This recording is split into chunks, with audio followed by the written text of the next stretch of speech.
അപ്പോൾ ഇന്നലെ വാലന്റൈൻസ് ഡേയുടെ ഭാഗമായിട്ട് 3 മേജർ മലയാള സിനിമകൾ റിലീസായിട്ടുണ്ട്. പൈങ്കിളി, ദാവീദ്, ബ്രൊമാൻസ്. ഇത് 3ഉം പിന്നെ ഇത് കൂടാതെ ഹോളിവുഡിൽ നിന്ന് മാർവലിൻ്റെ ക്യാപ്റ്റൻ അമേരിക്ക അതും റിലീസായിട്ടുണ്ട്. അപ്പോൾ ഇത് 4 പടങ്ങളും കൂടെ ഒറ്റ സ്ട്രെച്ചിന് കണ്ടിട്ട് ഇന്നലെ ലേറ്റ് ആയിപ്പോയി വന്നപ്പോൾ. അപ്പോൾ ഇന്നലത്തെ ഫസ്റ്റ് പടം പൈങ്കിളി ശ്രീജിത്ത് ബാബു ഡയറക്റ്റ് ചെയ്യുന്ന ഫസ്റ്റ് ഫിലിമാണ്. ശ്രീജിത്ത് ബാബു എന്ന് പറയുന്നത് നമ്മുടെ ആവേശത്തിലെ ഇവരുടെ വാർഡൻ, എന്നെ ബാംഗ്ലൂരു എന്നൊക്കെ പറഞ്ഞ് പുള്ളി അതിനകത്ത് പിള്ളേരോട് വാർഡൻ ഉണ്ടല്ലോ, പുള്ളിയുടെ ഫസ്റ്റ് ഡയറക്ഷനാണ്. ജിത്തുമാതാണ് എൻ്റെ കഥ എഴുതിയിരിക്കുന്നത്. സോ അതുകൊണ്ട് തന്നെ ഈ സിനിമയ്ക്ക് സ്വാഭാവികമായിട്ടും കുറച്ച് ഹൈപ്പെന്നല്ല, ഒരു ഇൻട്രസ്റ്റിംഗ് ഫാക്ട് ഉണ്ടല്ലോ ഇവരുടെ ആവേശത്തിന് ശേഷം ജിത്തുമാധവൻ എഴുതുന്ന, അപ്പോൾ അവരുടെ ടീം ആൾക്കാരെല്ലാം തന്നെ ചെയ്യുന്ന നമ്മുടെ സജിൻ ഗോപാണ് മെയിൻ ക്യാരക്ടർ ചെയ്യുന്നത്. അപ്പോൾ അതുകൊണ്ട് തന്നെ സ്വാഭാവികമായിട്ടും അത് എന്താ പറയുക, നമുക്ക് കുറച്ചധികം ഇൻട്രസ്റ്റ് ഉണ്ടാകുന്നൊരു ഇതാണ്. എനിക്ക് എൻ്റെ ട്രെയിലറൊക്കെ കണ്ടപ്പം അത് ഇൻട്രസ്റ്റിംഗ് ആയിട്ട് തോന്നി. സോ അങ്ങനെ ഇന്നലത്തെ ഫസ്റ്റ് പടമായിട്ട് നമ്മൾ പോയി കണ്ടത് പൈങ്കിളിയായിരുന്നു. സിനിമ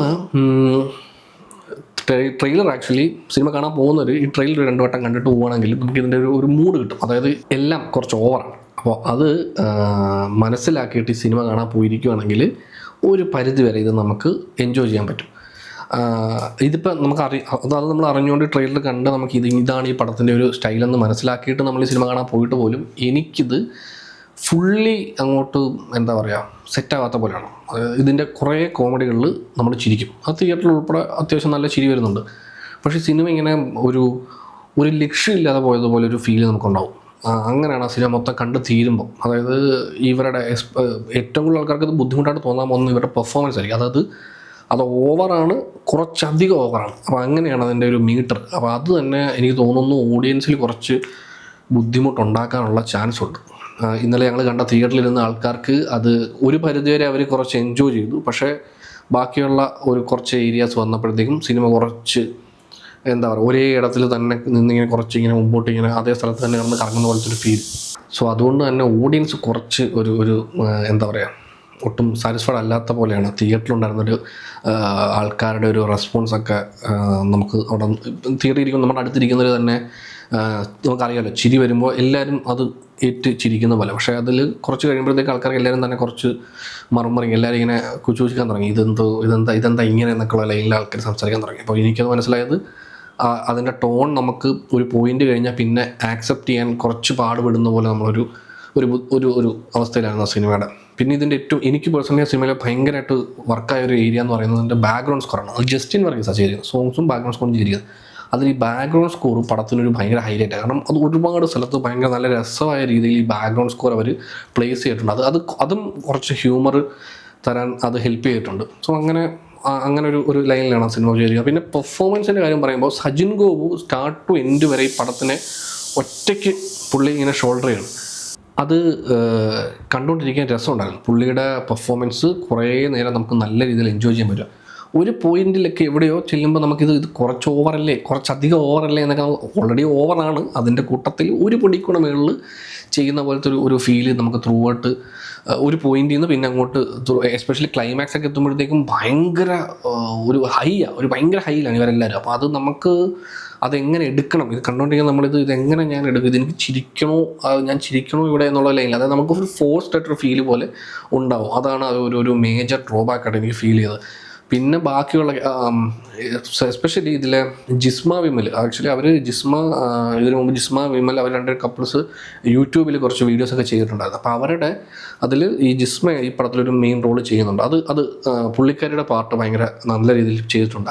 ആക്ച്വലി അത് എനിക്ക് തോന്നുന്നു ഇവർ യൂട്യൂബിൽ എന്താണോ ഇവർ ചെയ്യുന്നാൽ യൂട്യൂബിൻ്റെ ഒരു മീറ്റർ ഉണ്ടല്ലോ, അവരുടെ വീഡിയോ കണ്ടു കഴിഞ്ഞാൽ മനസ്സിലാവും അവരുടെ ഒരു മീറ്റർ ഉണ്ട്. ആ മീറ്ററിൽ തന്നെയാണ് പുള്ളിക്കാരി ഇതിലും ഈ പടവും ഏറെക്കുറെ അതിൻ്റെ മുകളിലുള്ളൊരു മീറ്ററിലേക്കാണ് പോകുന്നത്. അപ്പോൾ അതുകൊണ്ട് തന്നെ പുള്ളിക്കാരി കുറച്ചുകൂടെ ഈസി ആയിരുന്നു തോന്നുന്നു അത് ഹാൻഡിൽ ചെയ്യാൻ. അതുകൊണ്ടാണ് അവരുടെ പെർഫോമൻസ് കുറച്ച് രസമായിട്ട് തോന്നിയും.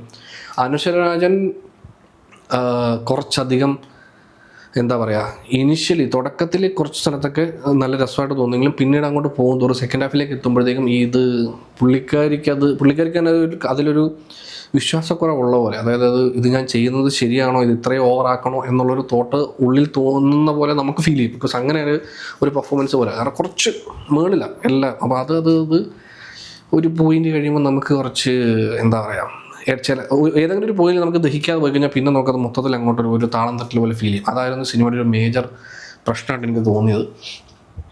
നല്ല പാട്ട് പറയുകയാണെങ്കിൽ കുറച്ച് കോമഡി ഉണ്ട്. നമ്മൾ ചിരിക്കുന്ന നല്ലപോലെ ചിരിച്ച കുറേയധികം കോമഡീസ് സ്റ്റാർട്ട് ടു എൻഡ് പല ഇടത്തായിട്ടുണ്ട്.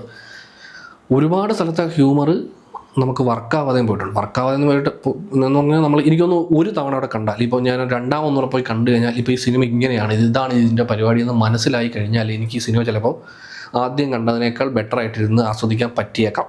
അതാണ് എൻ്റെ ഒരു ടേക്ക്, അങ്ങനെയാണ്. പിന്നെ ഇതിൻ്റെ റൈറ്റിംഗ് ആസ്പെക്റ്റിലേക്ക് വരുമ്പോൾ, അതായത് ഇതിൻ്റെ റൈറ്റിംഗ് എഴുതിയിരിക്കുന്നത് ജിത്തു മാധവനാണ്.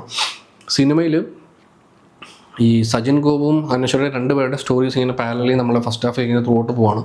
സോ ഇത് സെക്കൻഡ് ഹാഫിലേക്ക് എത്തിയൊരു പോയിന്റ് കഴിഞ്ഞാണ് ഇവർ രണ്ടുപേരും, ഈ രണ്ട് ക്യാരക്ടേഴ്സ് ഒന്നാവുന്നതും അവിടെ നിന്നാണ് ഈ കഥ ബാക്കി മുമ്പോട്ട് പോകുന്നത്. അപ്പോൾ നമുക്ക് ആ പോയിന്റ് കുറച്ചുകൂടെ നേരത്തെ ആയിരുന്നെങ്കിൽ മേ ബി കുറേ കൂടെ ബെറ്റർ ആയിട്ട് വർക്കാകുമായിരുന്നു എന്നൊരു തോന്നൽ. വേറെ ഒന്നും അല്ല, അത് കാരണം ഈ രണ്ട് ക്യാരക്ടേഴ്സും തമ്മിൽ മീറ്റ് ചെയ്യുന്നൊരു പോയിന്റ് എന്ന് പറയുന്നത് പടത്തിൻ്റെ സെക്കൻഡ് ഹാഫ് തുടങ്ങി പിന്നെ ഒരു 10-15 മിനിറ്റ് കഴിഞ്ഞിട്ടാണ്. സോ അത്രയും ടൈം നമുക്ക് രണ്ട് ക്യാരക്ടേഴ്സിനെ എസ്റ്റാബ്ലിഷ് ചെയ്ത് അവരെന്താണ്, എങ്ങനെയാണ് എന്താണ് അവരുടെ പരിപാടി എന്നൊക്കെ ഉള്ളത് കാണിച്ച് അങ്ങനെ പോയാണ് സിനിമ ഒരു ഇൻ്റർവെല്ല് നിൽക്കുന്നത്. ഇൻ്റർവെല്ലിന് ശേഷം പിന്നെയും ഒരു 10 മിനിറ്റ് കഴിഞ്ഞാണ് ഇവർ രണ്ടുപേരും മീറ്റ് ചെയ്യുന്നത്. അപ്പോൾ എനിക്ക് ഇത് നമ്മൾ എക്സ്പെക്ട് ചെയ്യുന്നത് ട്രെയിലർ കാണുമ്പോൾ നമുക്കറിയാമല്ലോ ഇവർ രണ്ട് ക്യാരക്ടേഴ്സിൻ്റെയും കോമ്പിനേഷൻസ് നമ്മൾ ഈ ട്രെയിലറിൽ കണ്ടുകൊണ്ട്, അപ്പോൾ നമ്മൾ പടത്തിൽ അത് എക്സ്പെക്ട് ചെയ്യും നമ്മളത് എപ്പോഴാണ് സംഭവിക്കുക എന്നുള്ളത്. പക്ഷെ അത് സംഭവിക്കുന്നത് വളരെ ലേറ്റായിട്ടാണ് എന്നൊരു ഇതായിട്ട് എനിക്ക് തോന്നി. അവിടെ നിന്ന് പിന്നീട് അങ്ങോട്ട് പോകുന്ന കഥ അതാണ്. പിന്നെ സിനിമ ആ ഒരു വീടിനകത്ത് നിൽക്കുകയാണ്, ഇവരുടെ സജിൻ ഗോപുവിൻ്റെ വീട്, അതിന് ചുറ്റുമാണ് ആ ഫുൾ പടം പിന്നെ നടക്കുന്നത്. അപ്പോൾ അവിടേക്കത് ചുരുങ്ങുമ്പോൾ ഇത് കുറച്ചുകൂടെ നേരത്തെ ആയിരുന്നെങ്കിൽ സിനിമയുടെ ഒരു മെയിൻ എലമെൻറ്റ് പറയുന്ന ഒരു കോൺഫ്ലിക്റ്റ് തുടങ്ങുന്നത് അവിടുന്ന്. അപ്പോൾ അങ്ങനെയാണ് പോകുന്നത്. അപ്പോൾ ഇതിനിടയ്ക്ക് ഈ ക്യാരക്ടേഴ്സിൻ്റെ പേഴ്സണൽ കോൺഫ്ലിക്റ്റ് ഇങ്ങനെ ഉണ്ട് എന്നുള്ള ലൈനിൽ പോയിട്ട് ഒരു സെക്കൻഡ് ഹാഫിൽ ഒരു പോയിന്റ് നിന്നാണ് ഈ മേജർ കോൺഫ്ലിക്റ്റ് പടത്തിൻ്റെ കഥയുടെ കോൺഫ്ലിക്റ്റ് എന്നുള്ള ആ ലൈനിലേക്ക് എത്തുന്ന അവിടെ. അപ്പോൾ അത് കുറച്ചുകൂടെ ലേറ്റായി പോയി എന്നുള്ളൊരു സംഭവം എനിക്ക് തോന്നി. അത് നേരത്തെ ആയിരുന്നെങ്കിൽ ഒരു പക്ഷേ ഒരു ഇൻ്റർവെല്ലോ ആ ഇൻ്റർവെല്ലിന് മുമ്പോ ആയിരുന്നെങ്കിൽ നമുക്ക് കുറച്ചുകൂടെ സെക്കൻഡ് ഹാഫ് കുറേ കൂടെ ബെറ്റർ ആയിട്ട് ഒരു സിംഗിൾ ഡയറക്ഷനിലേക്ക് പോകുന്ന പോലെ ഫീൽ ചെയ്ത് തന്നെ. പക്ഷേ ഇതിങ്ങനെ ഒരു ലക്ഷ്യമില്ലാതൊരു പോക്ക് നമുക്ക് പടത്തിൻ്റെ ഒരു ത്രൂ ഔട്ട് ഫീൽ ചെയ്യും.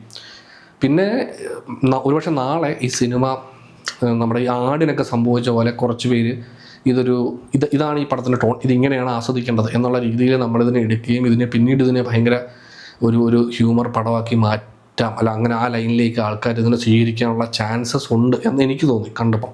ഇപ്പോൾ ഞാൻ പറഞ്ഞ പോലെ രണ്ടാമതൊന്നുകൂടെ കണ്ടാൽ എനിക്ക് ചിലപ്പോൾ ഈ പടം ഇപ്പോൾ കണ്ടപ്പോൾ തോന്നിയ പ്രശ്നങ്ങളൊക്കെ ഉപേക്ഷിച്ച് എനിക്കിതൊരു ഒരു ഫൺ പടം എന്നുള്ള രീതിയിൽ ചിലപ്പോൾ ആസ്വദിക്കാൻ പറ്റിയേക്കാം. ഇത് കേട്ട് കഴിയുമ്പോൾ നിങ്ങൾക്ക് തോന്നുകയാണ് ഈ സിനിമ ഓക്കെ ഇത് എനിക്ക് പറ്റുന്ന ടൈപ്പ് പടമാണ് എങ്കിലും ഒന്ന് കണ്ടു നോക്കാമെന്ന് തോന്നിയാൽ ഡെഫിനറ്റ്ലി തിയേറ്ററിൽ ഇപ്പോൾ കണ്ടു നോക്കാവുന്നൊരു പടമാണ്.